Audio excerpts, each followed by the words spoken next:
इस्लामाबाद में वज़ीर आज़म शहबाज शरीफ से सरबराह JUI मौलाना फजल रहमान की मुलाकात जारी है।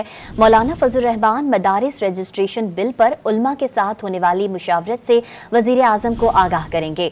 तफसीलात जानते हैं डॉन न्यूज़ के नुमाइंदे उमैद अली से। जी उमैद, बताइएगा वज़ीर आज़म शहबाज शरीफ और मौलाना फजल रहमान की मुलाकात के हवाले से क्या तफसील है आपके पास? जी बिल्कुल, अब से कुछ टाइम कबल जो है वज़ीर आज़म पाकिस्तान में मोहम्मद शहबाज शरीफ के साथ जो है मौलाना फजल रहमान की मुलाकात शुरू हुई और मौलाना फजल रहमान जो है वफ्द के हमरा वज़ीर आज़म ऑफिस में वज़ीर आज़म हाउस पहुंचे। उनमें जो मौलाना फजल रहमान के साथ वफ्द था उनमें मौलाना असद महमूद सेंटर कमाल मुर्तज़ा सेंटर जो है मौलाना अब्दुल गफूर हैदरी वो भी उनके साथ हमरा थे। ताहम इस मुलाकात में जो पीपल्स पार्टी के साबिक वज़ीर आज़म है, पीपल्स पार्टी के सीनियर रहनुमा परवेज़ अशरफ और कमरुज़्ज़मान कहरा भी इस मुलाकात में शरीक है। ये मुलाकात जो है मदारिस रजिस्ट्रेशन बिल से मुतालिक जो है इस मुलाकात में अमूर ज़ेर बहस रह जा रहे हैं।